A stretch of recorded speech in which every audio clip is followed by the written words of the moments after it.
E aí, tudo bem?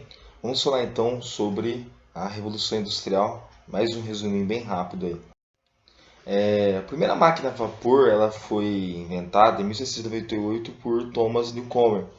Depois ela vai ser aperfeiçoada pelo James Watt em 1765. Tá? Ela consistia numa engenhoca gigantesca ali.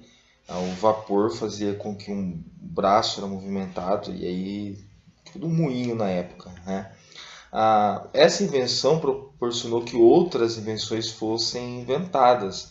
Então, maquinário para produção têxtil, por exemplo, ou seja, ampliando a produção de tecido, de roupas. Em 1630, a locomotiva. Né? Então, nós vemos que, de uma maneira bem rápida, a indústria começa a produzir cada vez mais e mais e vai transformar a vida das pessoas. E por que, que a Revolução Industrial começa na Inglaterra? Tá? Começa na Inglaterra, lembrando lá, porque é um reflexo da Revolução Gloriosa. Tá? Então a gente coloca aí que tem lá os atos de navegação, os produtos ingleses só podiam ser transportados por ingleses. Isso vai ampliar os lucros da Inglaterra. Depois, dentro da Inglaterra, vai ser criadas as leis de cercamentos, que vai romper com a estrutura feudal. Então agora o burguês ou o nobre, o dono da terra, pode expulsar o plebeu que vivia naquela terra.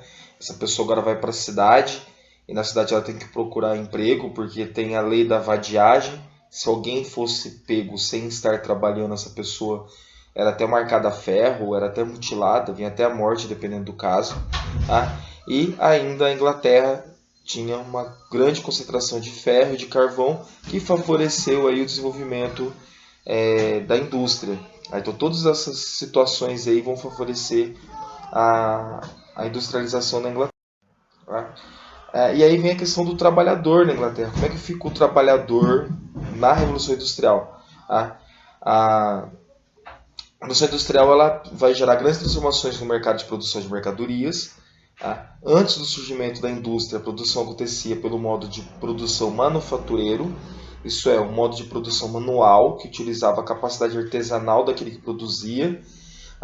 Assim, a manufatura foi substituída pela maquinofatura, aquilo que era feito manualmente agora possa ser feito com máquinas. Com a maquinofatura, não é mais necessária a utilização de vários trabalhadores especializados para produzir uma mercadoria, pois uma pessoa manuseando a máquina conseguia fazer todo o processo sozinha. Então você agora não tem mais o trabalhador especializado, qualquer um pode fazer, e você não precisa mais de um monte de trabalhadores, a máquina substitui um monte de trabalhadores. Com isso, o salário do trabalhador vai despencar, uma vez que não é mais necessário que esse funcionário tenha habilidades, aí, já que é a máquina que faz. E aqui embaixo tem uma demonstração de uma máquina com crianças trabalhando. E aí, só para vocês terem noção de quanto que o salário vai despencar, isso aqui são os valores pagos em Bolton, na Inglaterra. Em 1795, era um dado ali da moeda do momento, era pago 33, era o salário pago para cada trabalhador.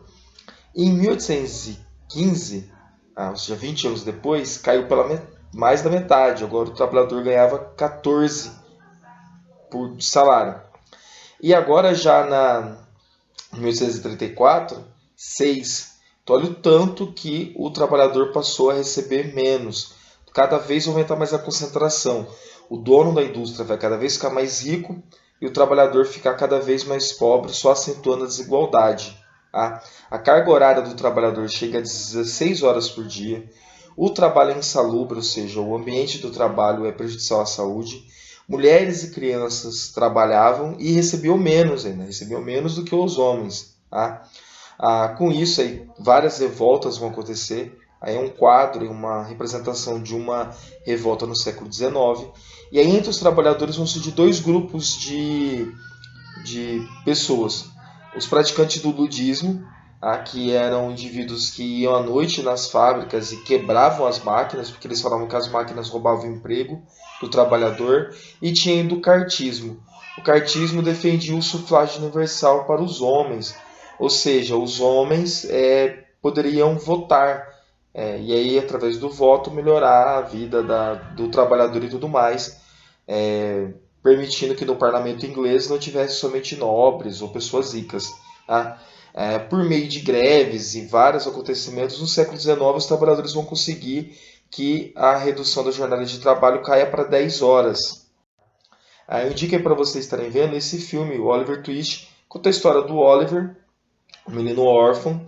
Aí ela mostra como que era tratado no orfanato, como que as crianças trabalhavam nos orfanatos, mostra as casas que ele ia passando, e aí mostra uma realidade da Inglaterra, mostra ali a pobreza que as pessoas viviam ali.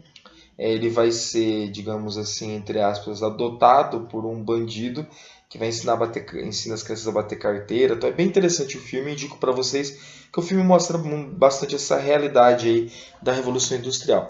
A Revolução Industrial a gente divide ela em três períodos. Nós vamos estudar melhor esses 3 períodos depois e ver como que a Revolução Industrial vai interferir no Brasil. Tá? Lembrando que eu falo isso de Oriflama. Oriflama é uma cidade cheia de fábricas aqui de tecido, tem bastante costureiras aqui na região. Então aqui já dá para a gente entender um pouquinho da influência da Revolução Industrial nas nossas vidas, dado a quantidade de pessoas que ainda vivem da produção de roupas. Tá? E aí na sequência então nós veremos como que